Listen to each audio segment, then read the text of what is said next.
You know what I love about Jensen Ackles? He just feels like that really cool uncle that's just like, yeah, come on kids, I'll show you the cool stuff that your dad won't let you do.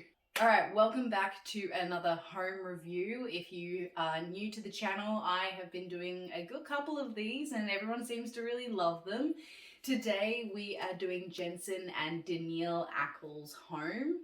I am very excited for this home because Supernatural was practically my entire teenagehood and I straight up based my entire personality on Dean when I was a kid, and let me tell you, I did not make many friends. I digress. Let's get into the video. Hello. Welcome, AD, to Austin, Texas. We got this house about 4.5 years ago. It's not for sale, but we drove by it. We were like, let's make them an offer. Okay, first of all, I love the exterior of this house. It just looks old worldly. I love that door. It's wow. Like, Jensen's a big guy, and you look at him next to that door and you're like, okay, that's a big door. All right. Because I'm pretty sure he's like 6 foot something. Honestly, I think the only thing I don't like about the exterior that I'm seeing is that I'm from Australia. You really don't need a closed-in porch. We just accept that the flies are out there and just let them attack us. So for me, I don't see the point in having a closed-in porch. It kind of looks like a giant bird cage on the outside of the house. But I can understand it, and it still looks beautiful, from what I can see at least. Whoa, okay. So from those first couple of flashes, there's actually quite a lot of femininity in the home, but then you've got some really strong masculine looking pieces as well. So it looks like they've really blended and played with these ideas of what's feminine and what's masculine. And I'm really like that bird painting looking thing looks really interesting. I quite like florals and those kind of decorative pieces, especially for wallpaper and stuff like that. So I think that's certainly something that I personally quite like. But then I can see a lot of timber elements as well, which adds a lot of warmth. And it looks really cool. These big beams, and yeah, there's a lot of woodwork going on. We wanted it to feel like an old lake house because we're on the lake. So a lot of the art in the house is from local artists. This is from Isabel LeMay. There was a lot of flowers, and I thought he would be kind of like, that's too girly for me, but he actually loved it and was on board right away. I was proud of you for that one. Yeah. I thought we'd end up with like, I don't know, a picture of a truck. Local artists, yes! That makes me happy. Like, I'm always pushing, especially on my Instagram, go ahead and follow me if you are not already. I'm always pushing to find local artists in your area that you're gonna love and that you're gonna really cherish their work for the rest of your life. As much as I understand why people go towards Kmart and other things as well because of the price points, when it comes to having something that's going to be a bit more timeless and something that you're truly going to cherish, going with local artists and really figuring out what you personally like is the place to go. And I'm so glad that they've gone ahead and done this. I find that a lot of celebrities tend to do this because they usually have the cash flow, and I can really appreciate it. So I'm loving all the wood in this space. One of the main things I really like is their lighting. They didn't just go for normal down lights, they actually went for these gorgeous pendants, and because they went for these types of pendants, you actually have the light reflecting back onto those beams, and because it's got almost like this bubbly hexagonal sort of look, that pattern is going onto those beams, which is quite a unique sort of vibe. For some people, maybe this is too much timber, and usually for me this would be as well, but the way this has been done is quite interesting. I also love the panelled door windows in the back there. I really love that style and design, and that blue couch is beautiful. And it's a very interesting vibe. I'm not sure if I love it as a design concept, but I'm loving the architecture of the building for sure. This is our dining room, and we don't use it a heck of a lot. These chairs were Jamie Garza.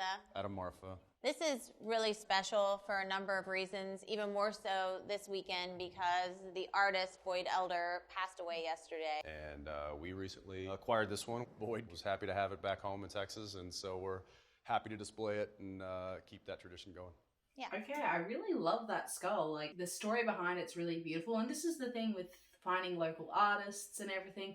You tend to have a story behind each piece and they mean a lot to you, or they have a really interesting story to tell. I really quite like the fact that they've been able to find something like this and have it amongst a lot of natural elements. And it almost, even though it's got some colors there that you wouldn't necessarily see in nature, it feels like it all works together still, which is really interesting to see. And man, like, that dining room setup was gorgeous. Like, wow, okay. It's one of my favorite rooms. It has just a lot of really fun stuff, a lot of books, a lot of travel books that we've collected over the years. Whenever I'm staying in here, there's one thing that I do in order to be comfortable, and that is that thing, yeah. to turn this away from me. What is wrong with him? It's freaking creepy, man. No, it's cute. Look at that little belly. No, I know that there's a reason why our guests don't stay long, and it's this thing. Okay, let's just quickly break down that guest room. That guest room is very eclectic but masculine, and it's got some gorgeous layering of lighting. If you actually looked at it, you almost question whether or not they have downlights, which I think is fantastic.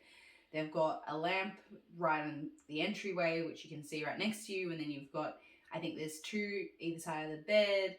The colors are all like grays, reds, and more earthier but darker tones, which means that you're going to be very relaxed and calm in this space.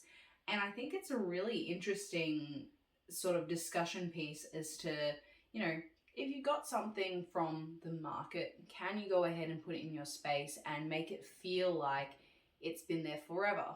And even though this space looks like it's been updated and, fixed up and made to look a little bit more modern, a lot of the pieces that they have seem to have a lot of character. So even though the space around it may not necessarily have a lot of character to it, because they've got these really interesting pieces just spread all throughout their house, not even just in this room, it really adds a lot of dimension to it, and it adds a lot of story.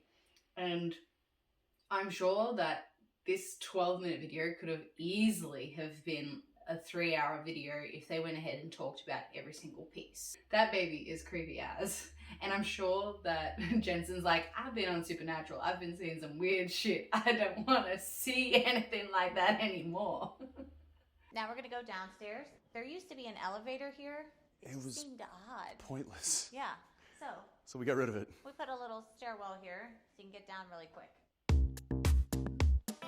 This was the mechanical room that serviced the elevator, which we all of a sudden had this free space. Mechanical room. Mechanical room. Yeah, Paul Lamb had a great idea. He incorporated the curvature of the stairwell. It's so cool. So when you come off the spiral staircase, you just continue the circle. Yet another bathroom we have to clean. You don't clean them. They don't know that. Okay, I really love that concept that they were just talking about with the stairwell, and then having the curved door to that bathroom that goes straight next to the wine cellar. Not only does that wine cellar look beautiful, the lighting is just on point to make it look as beautiful as physically possible, and I love the fact that it's all glass. But that curved door is such a unique thing, and it's so cool as well. Like, how many people have curved doors? And it almost didn't even look like a door, which was the better part about that. They made it a feature when usually you wouldn't even think about making that a feature. That's what I'm trying to get at. The actual staircase with the multiple little slats, or whatever you want to call them, I really quite like that, because usually you see people trying to have as less of them as physically possible, whereas they've gone into the other direction, gone, let's see how many of them we can actually fit in here. So I really like the amount of vertical lines they have going. And then the lighting that they have really, really just shows everything off. And then as they're coming down these stairs, you can see that that light obviously comes down with it. And you've got this really interesting sort of line work that's happening because of those little bars that are from the stairwell. And I think that's a really cool way of using the space. You could have easily have kept the elevator there, but I think this is more playful and actually better functionality wise as well. Here we are in our bedroom. This is 100% my favorite room in the house. And our architect, Paul Lamb, had this genius idea, which I know it's going to be great, but I had no idea what he was talking about, literally until he put it up. And he was like, we have all these panels and they all move, and then behind it you see the wallpaper. And so now I get it, because all the wallpaper goes away, and all of these close. You can do it with the whole room. Because what does he like to say? Sometimes you want an audience and sometimes you don't. So this bedroom is very interesting. It does seem quite masculine. You've got these really dark timbers up on the ceiling. You've got these almost like barn doors that can slide across, but then you've got these peeping throughs of wallpaper, which is very cool. You've got like a very dark leather bed head, and then you've got layered textures of these other more neutral sort of materials. You've got little pops of elegance with your lighting and that layering of lighting, but then you got some industrial elements with the pendant up top. It's a real mix match of different styles, and I'm really here for it, because if you only choose one style, it's very stereotypical and people just go, oh yeah, it's mid-century, oh yeah, it's industrial, whatever it may be. Whereas these guys have done a really fantastic job of blending styles together, and it's really interesting to see, oh yeah, that's kind of a industrial piece, that's kind of an eclectic piece, that's kind of mid-century, and just seeing how they've mushed them all together to make this. And I think they've done a really interesting job. Would I have done it this particular way? Maybe not, but it's been done so well, and I really, really like it. If anything, I probably would have liked some lightness because it is very moody in this space, or introducing some other form of color that may not have necessarily been those darker neutrals. So potentially a sage green or something like that, but that might just be from the angle that I'm looking at in this space. All right, that was a lot of fun. I will say that this has probably been my second favorite. My first favorite, I think, is still Troye Sivan. I think his design style, also being in Australia as well, it really suits what I quite like. This had this really interesting story to it, which I personally love. I love the fact that they had a lot of local artists and knew the stories about those local artists. I like a lot of the timber elements and the way that they utilized those elements and other natural forms in their spaces, how they color blocked or blocked with different materials to kind of define spaces. And they had some fantastic furniture pieces that, whoa, like, I wish I had it. And can we just say again, like, these two, their dynamic is just so cute, and I love it, and I'm here for it. I just want to watch more of it. So if they get Jensen and Danneel Ackles' other homes, if they've got any, I will watch it, and yes.